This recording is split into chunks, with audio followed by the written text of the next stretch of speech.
Nous abordons maintenant la seconde partie de cet ensemble de modules consacré aux ingénieries utiles pour la mise en place de la réforme 2014, à savoir les ingénieries de parcours.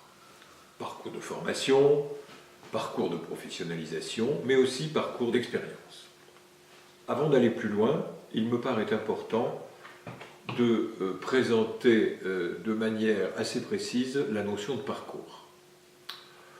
En effet, quand on parle de parcours de formation, de professionnalisation ou d'expérience, on renvoie en général à des parcours que tout le monde connaît, un parcours de soins, un parcours sportif, un parcours d'entraînement de toute nature. De quoi s'agit-il? Il s'agit d'un certain nombre d'étapes ou d'un certain nombre d'obstacles qu'il faut franchir ou d'un certain nombre de ressources qu'il faut fréquenter. Mais les choses ne sont pas aussi évidentes que les exemples que je viens de prendre le laissent entendre.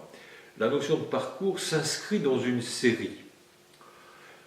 On peut et il nous faut la positionner par rapport à celle d'itinéraire, par rapport à celle de chemin, de cheminement, par rapport à celle de vagabondage, voire d'errance.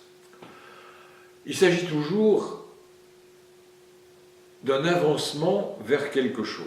Mais lorsque l'on suit un itinéraire, pensez à quelque chose que tout un chacun aujourd'hui fréquente, Mappy, pour trouver un itinéraire. Ce n'est pas vous qui le choisissez, c'est la machine qui vous le propose, machine elle-même nourrie par des conseillers. Vous voulez aller vite, vous voulez faire des détours, etc. Mais on vous propose un itinéraire. Cet itinéraire, il a donc quelque chose de contraint. Alors que le parcours, lui, c'est une construction par celui qui va, entre guillemets, piloter les avancées. Il va choisir un chemin de campagne, si nous restons dans cette image, il va choisir un bout d'autoroute s'il est pressé, etc. Mais c'est lui qui fait le choix. Le cheminement, lui, le chemin, c'est quelque chose qui s'invente au fur et à mesure que l'on avance. On est donc dans une représentation, disons, du parcours assimilé au chemin, ici, beaucoup plus libérale. L'itinéraire est contraint, le parcours est une construction, le chemin est une invention à chaque étape.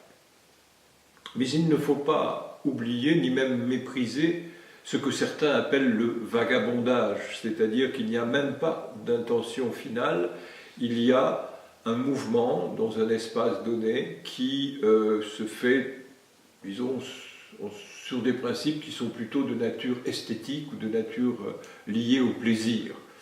Le vagabond n'est pas forcément un personnage dangereux, c'est quelqu'un qui laisse aller son mouvement, son déplacement au fur et à mesure des découvertes et des plaisirs rencontrés. Qui n'a pas vagabondé dans une bibliothèque ou dans un musée à la recherche de savoirs plaisants, de savoirs qui nous intéressent?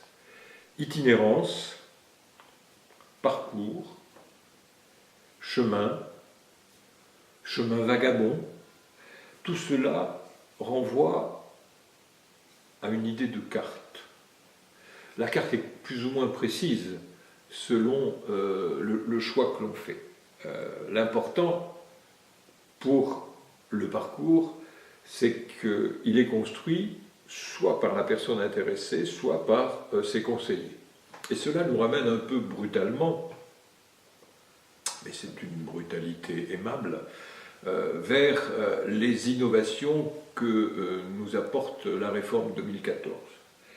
Est-ce que le conseil en évolution professionnelle va permettre à l'intéressé de bâtir son parcours lui-même, ou est-ce qu'il va être en situation de dépendance, accompagné, aimablement accompagné, par rapport à quelqu'un qui va l'aider à faire des choix pour bâtir son parcours? Enfin, est-ce que les entretiens professionnels qui auront lieu dans l'entreprise vont contribuer à l'éclairer sur son parcours dans l'entreprise?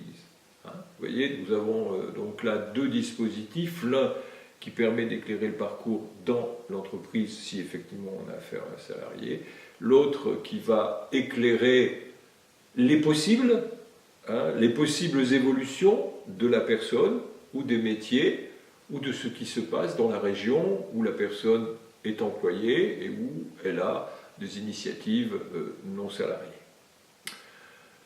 Voilà quelques repères qu'il me paraît souhaitable de poser avant d'aborder la question de l'ingénierie des parcours.